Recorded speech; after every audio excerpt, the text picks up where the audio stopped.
Hello friends, ಎಲ್ರಿಗೂ ನಮಸ್ಕಾರ. ಇದು ಫ್ರೈಡೆ ಮಾರ್ನಿಂಗ್. ಇವತ್ತು ಬೆಳಗ್ಗೆನೆ ವರ್ಕೌಟ್ ಎಲ್ಲ ಮುಗಿಸಿ ಪಪ್ಪಾಯ ಮತ್ತೆ ಕ್ಯಾರೆಟ್ ನ ಬಳಸಿ ಒಂದು ಜ್ಯೂಸ್ ನ ಮಾಡ್ಕೊಳ್ತಿದ್ದೀನಿ. ನಮ್ಮ ಮನೆಯವರು ಬೇಗ ಹೋಗ್ಬೇಕು ಅಂತ ಹೇಳಿದ್ರು, ಅದಕ್ಕೋಸ್ಕರ ಜ್ಯೂಸ್ ಅಷ್ಟೇ ಮಾಡ್ಕೊಟ್ಟೆ. ನನ್ಗೆ ಅಂದ್ಬಿಟ್ಟು ಕೆಲಕ್ಸ್ ನ ತಿಂದು ಮಧ್ಯಾಹ್ನದ ಊಟಕ್ಕೆ ನಮ್ಮ ಮನೆಯವ್ರು ಬರ್ತೀನಿ ಅಂತ ಹೇಳಿದ್ರು, ಅದಕ್ಕೋಸ್ಕರ ಬೀನ್ಸು ತೊಗರಿಬೇಳೆನ ಹಾಕಿ ಉಪ್ಸಾರು ಮಾಡಿ ಅನ್ನನ ಮಾಡ್ತಿದ್ದೀನಿ.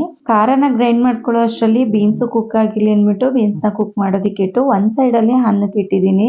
ಬೀನ್ಸು ತೊಗರಿಬೇಳೆ ಎಲ್ಲ ಕುಕ್ ಆಗಿತ್ತು, ಅದ್ರಲ್ಲಿ ಇರುವಂತ ನೀರ್ನ ಸಪರೇಟ್ ಮಾಡಿ ರುಬ್ಕೊಂಡಿರುವಂತ ಮಸಾಲೆನ ಸಾಂಬಾರ್ ಮಾಡುವಂತ ಪಾತ್ರೆಗೆ ಡೈರೆಕ್ಟ್ ಆಗಿ ಆಡ್ ಮಾಡ್ಕೊಂಡು ಖಾರವನ್ನು ಕುದಿಯೋಷ್ಟರಲ್ಲಿ ಪ್ಯಾನ್ಗೆ ಒಗ್ಗರಣೆಗೆ ಎಣ್ಣೆನ ಆಡ್ ಮಾಡಿದೀನಿ ಕಾಳು ಫ್ರೈ ಮಾಡ್ಕೊಳ್ಳೋದಿಕ್ಕೆ. ಸಾಂಬಾರ್ ಖಾರ ಅಷ್ಟರಲ್ಲಿ ಕುದಿ ಬಂದಿತ್ತು, ಅದಕ್ಕೆ ಕಾಳು ಬೇಯಿಸಿರುವಂತ ನೀರು, ರುಚಿಗೆ ತಕ್ಕಷ್ಟು ಉಪ್ಪು ಹಾಕಿ ಬೇಯೋದಕ್ಕೆ ಇಟ್ಟಿದ್ದೀನಿ. ಮತ್ತೆ ಕಾಳು ಒಗ್ಗರಣೆಗೆ ಸಾಸಿವೆ, ಕರಿಬೇವಿನ ಸೊಪ್ಪು, ಈರುಳ್ಳಿ, ಮೆಣಸಿನಕಾಯಿನ ಸ್ವಲ್ಪ ಫ್ರೈ ಮಾಡ್ಕೊಂಡು ಬೇಯಿಸಿರುವಂತ ಕಾಳು ಬೀನ್ಸ್ ನ ಹಾಕಿ ಮಿಕ್ಸ್ ಮಾಡ್ಕೊಂಡು ಸ್ವಲ್ಪ ತೆಂಗಿನಕಾಯಿ, ಕೊತ್ತಂಬರಿ ಸೊಪ್ಪನ್ನ ಹಾಕಿ ಮಿಕ್ಸ್ ಮಾಡ್ಕೊಂಡ್ರೆ ಕಾಳು ರೆಡಿ ಆಗುತ್ತೆ. ಇದಿಷ್ಟು ಇವತ್ತಿನ ರೆಸಿಪಿ. Thank you all.